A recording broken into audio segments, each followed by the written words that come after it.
साल होतं 1992. एकीकडे जुरासिक पार्कचं शूटिंग सुरू होतं, तर तेव्हाच दुसरीकडे हॉलिवूडच्या एका बिग बजेट रोमॅन्टिक थ्रिलर सिनेमाचं शूट सुरू होतं. त्या सिनेमाच्या मूळ शेवटच्या सीनमध्ये लग्न झालेलं कपल हेलिकॉप्टरमधून फिरताना दिसणार होतं. वरून हवाई बेटांचं सुंदर दृश्य, खाली पसरलेली जमीन, ज्वालामुखी आणि त्या सीन्सकडे पाहणारं न्यूली मॅरिड कपल, असे काही एरियल शॉट्स शूट करायचे होते. कॅमेरा टीम प्रचंड उत्साही होती, पण त्यांच्याकडे वेळ खूप कमी होता, कारण पुढच्या काही दिवसात मोठं वादळ येण्याची शक्यता हवामान खात्याने सांगितली होती. त्यामुळे वादळ येण्याआधीच हे शूट पूर्ण करायचं ठरलं. 2 कॅमेरामन आणि 1 पायलट हेलिकॉप्टर घेऊन शूटसाठी निघाले. हवाई बेटावरून शूट करत असताना ते केलावा नावाच्या ज्वालामुखीच्या परिसरात पोहोचले.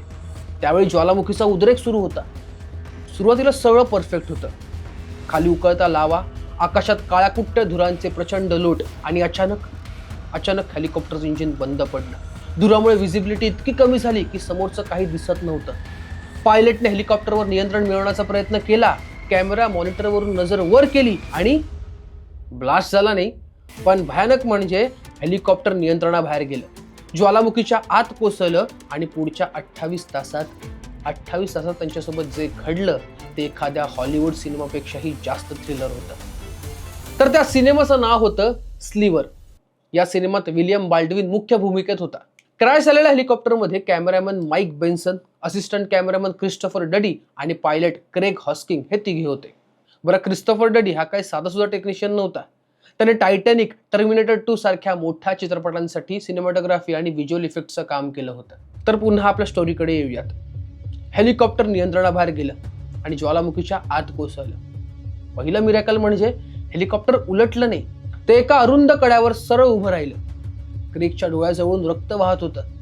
तिघेही हादरले, पण तिघे जिवंत होते. हेलिकॉप्टरमधून बाहेर आल्यानंतर त्यांना समजलं ते एका ज्वालामुखीच्या आत अडकले होते. डडीच्या आठवणीनुसार त्यांच्यापासून अवघ्या 50 यार्ड अंतरावर लावाचा तलाव होता. सल्फरमुळे डोळे जळत होते. श्वास घेणं कठीण झालं होतं. खोकला थांबत नव्हता. पाऊल टाकलं की गरम जमिनीतून धूर बाहेर यायचा.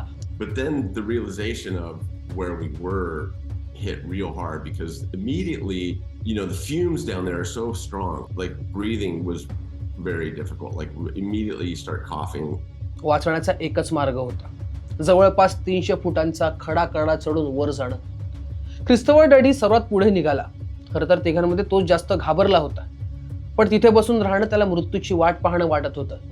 मग तिघांनी चढायला सुरुवात केली, पण सुकलेल्या लावावरून हात लावताच तुटून तो खाली पडत होता. काही वेळात तिघे वेगवेगळ्या उंचीवर अडकले. कोणालाच कोणी दिसत नव्हतं, फक्त आवाज ऐकू येत होते. तेवढ्यात पायलट क्रेगने मोठा निर्णय घेतला. तो पुन्हा खाली क्रॅश झालेल्या हेलिकॉप्टरकडे गेला.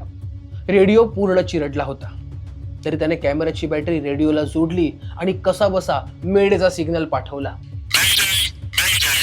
पण धुरामुळे क्रेगची अवस्था बिघडत चालली होती. तो खोखत होता, उलट्या करत होता आणि प्रत्येक श्वासासाठी धडपडत होता. काही वेळाने आकाशातून रेस्क्यू हेलिकॉप्टरचा आवाज आला.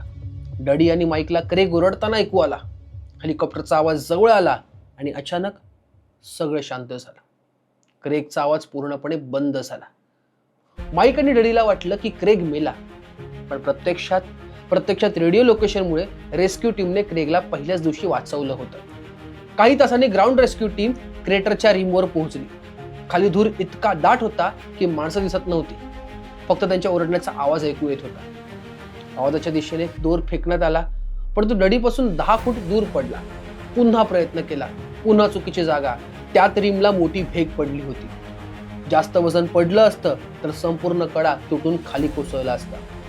मग पाऊस सुरू झाला, वारा वाढला, धूर धुकं, सूर्य मावळत होता आणि अचानक वरून आवाज आला, हवामान खूप खराब आहे, आम्ही सकाळी परत येतो.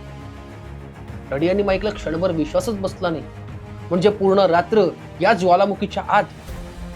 रात्रभर जमीन हादरत होती. खाली लावा वाहण्याचा आवाज नदीसारखा येत होता. झोप लागली तर कड्यावरून खाली पडण्याची भीती. डडीने स्वेटशर्ट चेहऱ्यावर ओढलं. त्याने सनग्लासेस खडकावर ठेवल्या आणि त्यात साचलेले पावसाचे थेंब पिऊन तहान भागवली. पहाट झाली. रेस्क्यू टीम पुन्हा आली, पण हवामान आणखी बिघडलं आणि ऑपरेशन पुन्हा थांबलं. आता 28 तास झाले. तेवढ्यात काही क्षणांसाठी ढग बाजूला झाले. सूर्याचा एक किरण वरच्या खडकावर पडला आणि डडीला एक अरुंद वाट दिसली.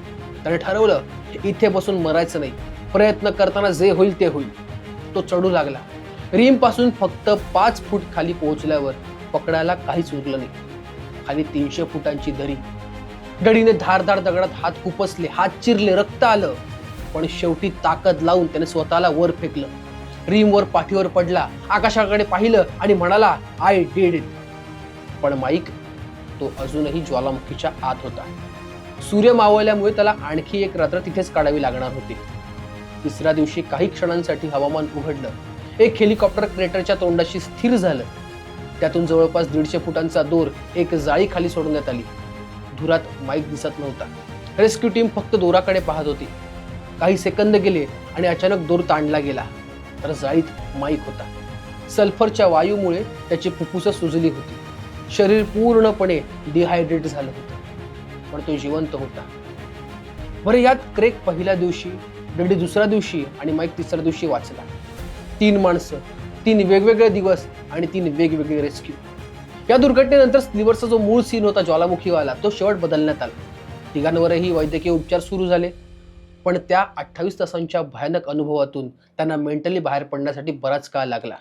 मंजुबल बॉयजमध्ये सुभाषचं त्या गुहेतून जिवंत बाहेर येणं जसं जवळपास अशक्य वाटत होतं, तसंच माईक पेन्सन, क्रिस्टोफर डडी आणि पायलट क्रेग हॉस्किंग यांचं ज्वालामुखीच्या आतून बाहेर येणं एखाद्या चमत्कारापेक्षा कमी नव्हतं. 17 ऑगस्ट 2021ला विलियम बाल्डविनने इंस्टाग्रामवर या भयानक घटनेची आठवण शेअर केली होती.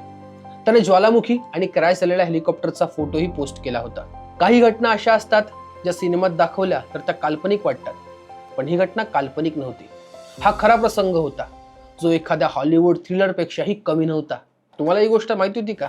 आम्हाला कमेंट्समध्ये नक्की कळवा आणि गाजावाजाला लाईक, शेअर, फॉलो आणि सबस्क्राईब करायला विसरू नका.